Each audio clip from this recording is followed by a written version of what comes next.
एकीकडे दिल्लीत सत्ता स्थापनेच्या हालचाली सुरू झालेल्या आहेत तर दुसरीकडे महाराष्ट्राच्या राजकारणात आरोप प्रत्यारोपाच्या फैरी झाडू लागलेल्या आहेत। आपल्यासोबत बातचीत करण्यासाठी राज्यसभा खासदार मेधाताई कुलकर्णी आपल्यासोबत आहेत। त्यांच्याशी बातचीत करूया आणि जाणून घेऊया की सध्या महाराष्ट्रातल्या राजकारणात नेमकं काय चाललंय। पद्धतीने आता आरोप प्रत्यारोप होऊ लागलेले आहेत। म्हणजेच काल देवेंद्र फडणवीसांनी राजीनामा दिला तर दुसरीकडे संजय राऊत असं म्हणतात की पेशवे काळातल्या आनंदीबाई जशा होत्या तशा पुरुष आनंदीबाई देवेंद्र फडणवीसांवर टीका केली। तर हे किती योग्य वाटते तुम्हाला? संजय राऊतांबद्दल बोलणं खरं तर चुकीचं ठरेल, कारण ते रोज उठून सकाळी 9 वाजता काहीतरी बोलत असतात ज्याला काही अर्थ नसतो आणि दरवेळेला पेशवाई का आठवायला पाहिजे मला हे समजत नाही। मी तर म्हणेन की यावेळेला त्यांना शकुनी मामाचं उदाहरण दिलं पाहिजे, शकुनी मामाची उपमा दिली पाहिजे। ते स्वतः आगलावे आहेत आणि त्यांच्यामुळे खूप मोठ्या गोष्टी महाराष्ट्रामध्ये चुकीच्या झालेल्या आहेत। त्यामुळे ह्या शकुनी मामांना मी सांगते की त्यांनी थोडंसं स्वतःच्या जे चुकीचे फासे टाकले जातात प्रत्येक वेळेला त्याला आवर घालावी। आणि प्रामुख्याने मला असं वाटतं की आमचे नेते देवेंद्रजी फडणवीस हे खूप संवेदनशील आहेत आणि हा आत्ताचा जो मुद्दा आहे की त्यांनी आत्ता पत्रकार परिषद घेतली, संपूर्ण महाराष्ट्राने त्यांना आग्रह धरलेला आहे आणि आमचे नेते म्हणून महाराष्ट्राचे आम्हाला देवेंद्रजी फडणवीस यांचंच मार्गदर्शन त्यांच्याच नेतृत्वाखाली काम करायचं आहे। आत्ताचा जो रिझल्ट लागला त्या निकालाच्या दरम्यान देवेंद्रजींना खूप मनाला लागलं की इतकी चांगल्या पद्धतीने कामं करून सुद्धा,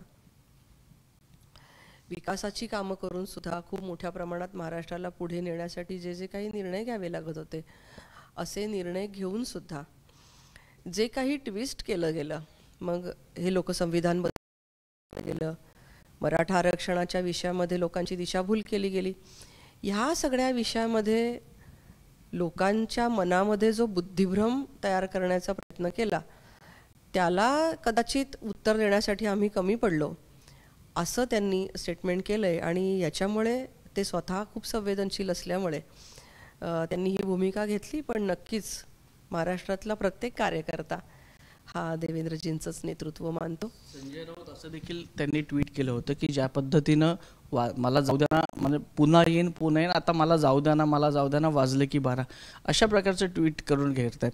मला प्रश्न असा आहे की देवेंद्र फडणवीसांनी राजीनामा देतो म्हणून सांगितलं आणि आता देवेंद्र फडणवीसांच्या चुका काढण्याचं काम सुरू झालं आहे का? कारण का तुम्ही जसं म्हणालात मराठा आरक्षण आणि इतर गोष्टी आहेत, तर या सगळ्या गोष्टीमुळे महाराष्ट्राच्या राजकारणात किंवा आपल्या पक्षात काही मोठे बदल अपेक्षित आहेत का? आम्ही सगळेजण आता शपथविधीची तयारी करतोय। आपल्या सगळ्यांना माहीत आहे की इथे दिल्लीमध्ये सगळे खासदार एकत्रित येत आहेत, शपथविधीची तयारी चालू आहे, उद्या आमची सगळ्यांची बैठक आहे, त्यामुळे एक आनंदाचं वातावरण आहे। एखाद दुसऱ्या स्टेटमध्ये काही ना काहीतरी कमतरता राहिली असेल तर ती पुढच्या काळामध्ये भरून काढली जाईल। कुठल्याही प्रकारे नेतृत्व बदल वगैरे असले मुद्दे आत्ता अजेंड्यावर नाहीत। मी मगाशी सांगितलं तसं देवेंद्रजी संवेदनशील आहेत आणि त्यांनी हे मनाला लावून घेतलं म्हणून त्यांनी स्वतःची जबाबदारी म्हणून त्यांनी ते जाहीर जरी केलं असलं तरी महाराष्ट्रातल्या प्रत्येक कार्यकर्ता आम्ही सगळेजण देवेंद्रजींचं नेतृत्व मानतो। आणि आत्ता प्रामुख्याने खूप आनंदाचं वातावरण आहे। तुम्ही बघितलं असेल की कालच NDAमध्ये सगळ्यांनी माननीय नरेंद्र मोदीजी यांना नेता म्हणून घोषित केलेलं आहे। उद्या आमची बैठक आहे, परवा शपथविधी सुद्धा होऊ शकतो, लवकरच तीही सुद्धा तारीख घोषित होईल। त्यामुळे खूप छान आनंदाचं वातावरण।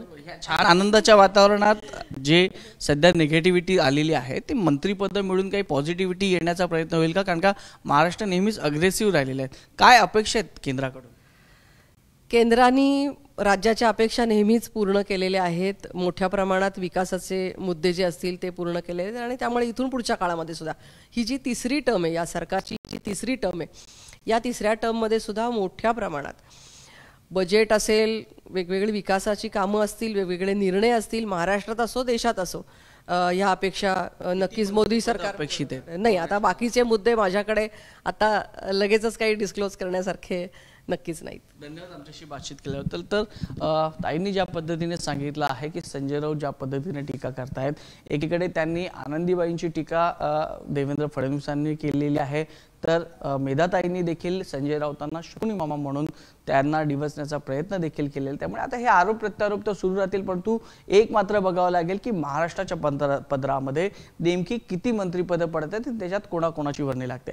कॅमेरा पर्सन प्रशांत मानेसह वैभव परब, एबीपी माझा, नवी दिल्ली. एबीपी माझा, उघडा डोळे बघा नीट.